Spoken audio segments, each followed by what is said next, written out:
My brother-in-law's hand was still in the air when the voice on the other end of my phone said, "This is the Chief Medical Officer of Mercy General. We have a donor heart in transit. You have 90 seconds to confirm the surgical team before we divert to Johns Hopkins." The sound that came out of his mouth after that wasn't words. It was something between a cough and a wheeze, the sound a man makes when the floor drops out from under him and he hasn't hit bottom yet. I want to tell you that I felt satisfied in that moment. I want to say it was everything I'd imagined on all those drives home from Christmas dinners past, when I'd sit in my car in the parking lot of the Holiday Inn and just breathe for a few minutes before I could face the highway. But honestly, I felt nothing except the cold, professional clarity that kicks in when someone's life is on the line and I'm the only one in the room who knows what to do. My name is Zoe Prescott.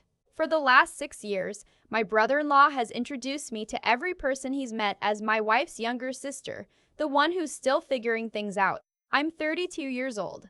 I am a cardiothoracic surgeon at Cleveland Clinic, and this past Christmas he grabbed my hospital pager off the kitchen counter to prove a point about respect. It did not go the way he planned. My sister Amber has been with her husband for 8 years. His name is Doug, and from the first night she brought him home to our parents' place in Berea, Ohio. I knew exactly what kind of man he was. Not because he was cruel, not at first. Because he was the kind of man who fills every room completely, who laughs the loudest at his own jokes, who shakes your hand and squeezes just a half second too long to establish who is in charge. He's in commercial real estate. He's good at it, which makes everything worse, because he has the numbers to back up the story he tells about himself. My sister is brilliant. She has a master's in urban planning from Ohio State. She renovated an entire neighborhood park in Columbus with a grant she wrote herself. But around Doug, she gets smaller. She agrees more. She laughs at things I've never once seen her find funny on her own. I've watched that happen for 8 years and I stayed quiet. Not because I was afraid of Doug. Because Amber asked me to. The first and only time I said something, she cried in my car for 40 minutes and then didn't call me for 3 weeks. So I learned. You don't say anything. You eat the dinner, and you smile, and you drive home, and you breathe in the parking lot. This Christmas, I almost didn't go. I was 3 days out of a 14-hour surgery on a 47-year-old man whose heart had failed twice on the table before I got it to hold. I was exhausted in the bone-deep way that a good night's sleep doesn't touch. My attending had told me to rest. I told her I would. But my grandmother called. She's 78, and she's had 2 small strokes in the last year, and she doesn't move around as well anymore. She told me she was going to Doug and Amber's for Christmas dinner, and she asked if I was coming. The way she asked it, very quietly, like she was already bracing herself for disappointment, I couldn't say no. I packed an overnight bag and drove to Columbus. Doug and Amber live in a large house in Upper Arlington. 5 bedrooms, a 3-car garage, a kitchen that looks like it was designed specifically to be photographed. They'd gotten it 4 years ago after Doug closed a commercial deal that he's described in detail to every person he's ever met. The down payment, the square footage, the neighborhood ranking on some website. He mentions it the way other people mention they've been to Europe. I got there around 4. My grandmother was already at the table in the living room, doing a crossword puzzle by the window. She looked up when I came in and her whole face changed, just opened up, and I remembered immediately why I'd made the drive. My parents were there, and Amber's in-laws, Doug's parents from Akron, and a few of their couple friends I'd met once or twice, the kind of people who take group ski trips and refer to their financial advisor by his first name. Doug was in the kitchen when I arrived. He came out to greet me the way he always does, with a lot of energy and a hug that's slightly too firm. "Zoe, the prodigal surgeon returns." He always says that. Every single time, as if showing up to my sister's house is a debt I'm still paying. He looked at the bag over my shoulder. "You staying over? I thought you were just doing dinner." "My grandmother wanted me to." He processed that for a second. "Sure, yeah, we've got the guest room. Just try not to get any emergency calls in the middle of the night, right?" He laughed. "Last time you visited, Amber said you were up at 2 in the morning talking in the hallway for an hour." "Someone's heart stopped," I said. Right. He was already turning back toward the kitchen. I put my bag in the guest room and went to sit with my grandmother. She was working on 37 across, a 7-letter word for perseverance. I told her stamina, and she wrote it in and patted my hand and didn't let go for a while, We sat like that until Amber called us for dinner. The table was set beautifully. Amber does everything beautifully. There were cloth napkins folded into shapes, and candles, and a centerpiece she'd probably spent 2 hours on. I noticed she looked tired behind the effort of it. There were shadows under her eyes that the concealer didn't quite cover. I sat across from Doug's mother, next to my grandmother, and that's where I stayed for the first hour. The conversation moved around me: real estate markets, the ski house someone was thinking of buying in Snowshoe, a couple's kitchen renovation, the traffic on I-71. Doug held court the way he always does, talking over the end of other people's sentences, redirecting everything back to himself with the smooth efficiency of someone who doesn't realize he's doing it. He told a story about a deal he'd nearly lost and then saved at the last minute through, in his words, pure instinct and nerve. His father nodded steadily, his mother smiled, and Amber refilled his wine glass. At some point, he looked at me. I had been quiet, eating, half listening, the way I'd learned to exist in that house. "Zoe, you're quiet tonight. Everything okay?" "Long week? Long month," I said. "Yeah." He nodded, tilting his head in a way that was meant to look sympathetic. "That's the thing about medicine, right? You kind of sign your life away. I always tell Amber I could not do it, cannot give up that kind of control over my own schedule." He looked around the table. "I mean, more power to you, but that's why I went into business. You want to actually live your life, not just survive it." His mother laughed softly. One of the couple friends made a murmuring sound of agreement. My grandmother looked up from her plate. "She saved a man's heart last week," my grandmother said calmly, looking at Doug. "She told me on the phone."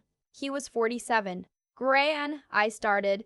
"She's been in that hospital for 14 hours at a time," my grandmother continued, in the same voice she uses for everything, mild and precise. "I think that counts as living your life." There was a small silence.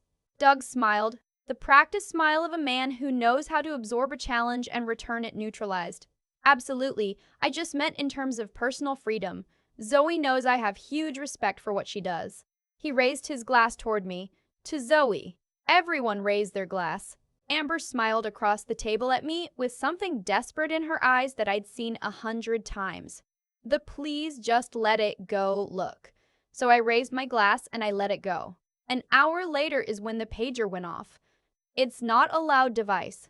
It vibrates first, then emits a short, steady tone, not frantic, not shrill. It's designed that way. In emergency medicine, you learn very quickly that panic is contagious, and the sound of your equipment should not induce panic. But in a quiet dining room, it was unmistakable. I felt it on my hip, reached down to read the display. Donner or Yan in transit. Confirm surgical team. 90 Hasi window. Call Reciem surgical team. Donnie Dezix window. Call Receivin Dar Perset. I stood up. "I need to step out for 1 minute. I'm sorry." "Oh, come on," Doug said, leaning back in his chair. "It's Christmas. It won't take long. Who pages someone on Christmas? Hospitals don't close on Christmas," I said, already reaching for my phone. "Can someone else handle it?" This was from one of the couple friends, the husband, genuinely curious. "I'm the attending on call. I need to confirm." Doug made a sound that landed somewhere between a sigh and a laugh. "This is what I mean," he said to the table, as if I wasn't standing right there. "She's going to stand in the hallway for 20 minutes and then come back and we're all going to pretend nothing happened." He looked at me. "Can you just, for one dinner, let someone else be the hero?" "It's not about being a hero." "Then let the other doctors handle it for one night and have Christmas dinner like a normal person." I was pulling up the hospital's number. My phone was in my hand. "I don't tell you how to close a real estate deal," I said, looking at him directly. "Don't tell me how to manage organ donation." Something shifted in his face. Not anger, exactly. More like the expression of a man who has been disagreed with and is deciding how to punish that. "You know what your problem is," Doug said, his voice going quieter, which was worse than if he'd gotten louder. "You walk in here with that whole attitude, like the rest of us are just wasting our time, like what we do doesn't matter because it isn't surgery. You're not the only important person in the room, Zoe." "Doug," Amber said. "I'm serious. She's been like this since day one. This quiet superiority. Can't even be present for a Christmas dinner without making it about her job." I had the phone in my hand. The pager was still displaying the countdown. I needed to make this call. "I'm going to step outside," I said. "No." Doug stood up. "You know what? You stay. I'll take the call for you." He reached across the table and picked up my pager before I could react. He looked at it, then looked at me. "I'll tell them you're busy. Put that down." "What's the number?" "I'll explain you're at a family dinner." "Doug, that is a hospital communication device during an active organ transfer. Put it down right now." He smiled at me. Actually smiled. "Transfer it to your phone then, and I'll put it down. Otherwise, I'm holding it until you finish dinner like a human being." He set it on the counter behind him, out of my reach. In 8 years, I had never once raised my voice in that house. I had swallowed more than I want to count. But I felt something shift in me in that moment. Not rage, something colder and more focused. The feeling I get when a surgery goes sideways and I have to think 3 moves ahead. "Fine," I said. I dialed the hospital number from my phone, put it on speaker, and set it in the center of the table. Doug raised his eyebrows, clearly expecting me to back down. The call connected on the first ring. "Cleveland Clinic Transplant Coordination. This is Renee." "This is Dr. Prescott. I'm confirming receipt of the procurement alert. What's the status?" "Dr. Prescott, we have a donor heart out of Pittsburgh. 22-year-old donor, excellent function. Recipient is a 53-year-old male, been on the list 14 months. Ischemic time is critical. We need surgical team confirmed in the next 70 seconds or we divert to Johns Hopkins." The table was completely silent. "What's the OR schedule?" "OR 3 is prepped." "Dr. Holloway is prepped." "Dr. Holloway is standing by for perfusion." "We need your confirmation to keep the team." "I'm confirming." "I'm leaving now. Tell OR 3 I'll be there in 40 minutes. Confirmed, Dr. Prescott." "Thank you." The call ended. Nobody moved. The candles flickered. Somewhere in the kitchen, the oven timer was ticking. Doug was still standing. The smile was gone. He was looking at my phone on the table in the way that people look at things they've already broken and are only now realizing it. "That man," my grandmother said into the silence, very quietly, "has been waiting 14 months. Doug opened his mouth, closed it. I picked up my phone. I looked at my sister. Amber was staring at her plate, her jaw tight, her hands folded in her lap so hard her knuckles were pale. "Amber," I said. She looked up.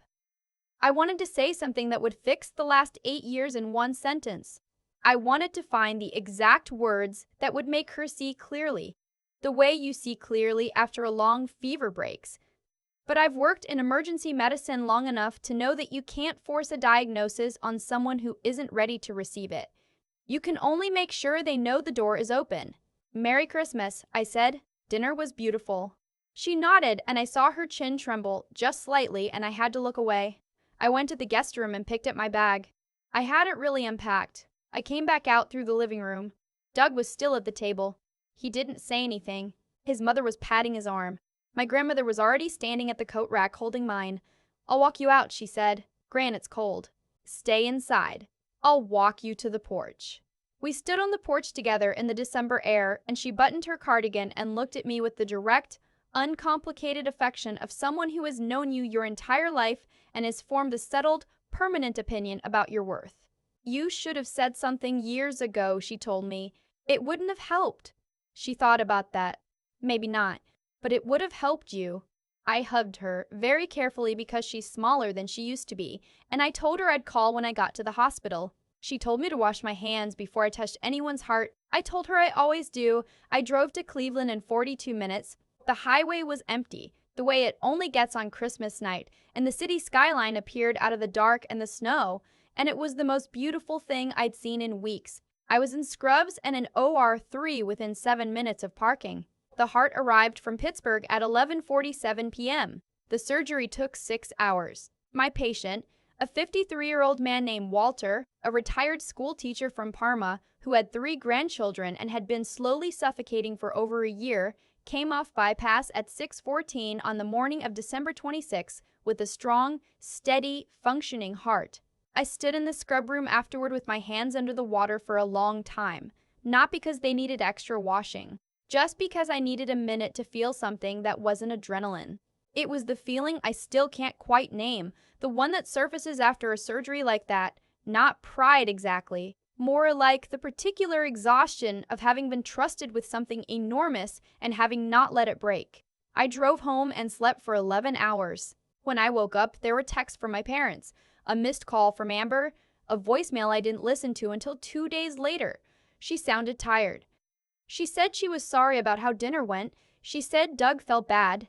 She said it so carefully, threading between what she wanted to say and what she'd already rehearsed, that I could hear her editing herself in real time. She asked if I was okay. She asked me to call her back. I called her back the next evening. We'd talked for a long time, longer than we'd talked in maybe 2 years. Not about Doug, not directly. We talked about Gran, about our parents' upcoming anniversary, about a memory from childhood we'd never discussed as adults. The summer, our family drove to Myrtle Beach in a Dodge Caravan that overheated twice on I-77, and how our father had fixed it both times with coolant from a gas station while our mother read aloud from a paperback thriller and made the whole breakdown feel like an adventure. I could hear Amber smiling on the phone, the real smile, not the one she uses at dinner parties.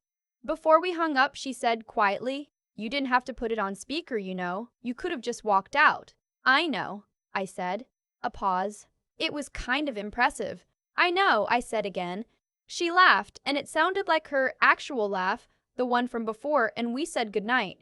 I don't know what happens next with my sister and her marriage. I'm not naive enough to think one Christmas dinner resolves 8 years of a dynamic. These things don't end at a dinner table. They end in quiet decisions made when no one is watching, and the small accumulations of enough and not anymore. I know where my door is. I've told her, without saying it, that I know where hers is too. What I know for certain is this. The night of December 25th, in a house in Upper Arlington where a man spent years shrinking me into a supporting character in his own story, a 53-year-old grandfather in Parma was taken off a list he'd been on for 14 months. He went home in January. He's coaching his granddaughter's youth soccer team now. His daughter sent a card to the clinic. It's still on my desk. I've thought about what Doug said at the dinner table. You walk in here like the rest of us are wasting our time. And I've sat with it. The way I try to sit with things I don't immediately understand. Maybe there's something in it. Maybe my silence over the years did contain a kind of judgment, a quiet keeping score that wasn't entirely fair. I don't think I got everything right. But here's what I also know. There's a man in Parma, Ohio, with his original last name on a youth soccer sign-up sheet. And he is alive because someone called me on Christmas and I answered. And no amount of dinner table politics, no amount of managing other people's fragile egos, no amount of making myself smaller to keep the peace would have been worth more than that phone call. I am 32 years old. I am a cardiothoracic surgeon. I eat Christmas dinner when I can, and when I can't, I scrub in and I save what's in front of me, and I make peace with both. If you've ever stayed quiet in a room where you are being reduced to nothing because you didn't want to ruin the moment, I want you to know that I see you. The moment isn't worth it. You are. If this story gave you anything worth keeping, hit that like button and subscribe to Endless Revenge. Leave me a comment and tell me where you're watching from tonight. I read every single one. I've thought a lot about what actually happened that Christmas night. Not the drama of it, not the part that makes a good story, but the quiet mechanics underneath. Doug didn't grab my pager because he was evil. He grabbed it because for years, nobody in that room had ever pushed back. And when people go unchallenged long enough, they start to believe the silence means they're right. That's not a moral judgment. It's just how it works. You teach people how to treat you by what you absorb without comment. I had been absorbing Doug's version of me for 6 years. The younger sister, still figuring things out. The one who couldn't make it to a dinner without her job interrupting. The one who, in his telling, had a hero complex and couldn't just be normal for one evening. I never corrected it. I showed up, I smiled, I drove home and breathed in the parking lot. Every time I did that, I handed him a little more of the story. What changed on December 25th wasn't that I finally got angry. It was that I stopped protecting him from the consequences of his own choices. I put the phone on speaker. That's all I did. I didn't argue. I didn't make a speech. I didn't try to explain myself. I just let what was real be real, out loud, in the middle of the table where everyone could see it. And that's the thing about people who rely on the silence of others. They have no plan for the moment the silence ends. I think about Gran a lot. She sat at that table and said calmly, without drama, "She saved a man's heart last week." She didn't need to raise her voice. She didn't need to perform anything. She just said a true thing at the right moment, and it landed because it was true. That's what intelligence actually looks like to me. Not the ability to win an argument, but the ability to recognize which true thing needs to be said and when and how quietly it can be delivered and still cut through. I think about Walter, the man whose chest I opened at midnight on Christmas. He didn't know any of this was happening. He was lying in a hospital bed in Parma, 14 months into waiting, and somewhere in Columbus, a man was holding a pager that was connected to his survival. There is something clarifying about that. Every choice has a downstream. Every moment where you hold your ground or let it go eventually connects to something you can't see yet. The hardest thing I've had to sit with is my sister. Amber didn't cause what Doug does, but she's made choices. The way we all make choices, and those choices have consequences, she lives inside of every day.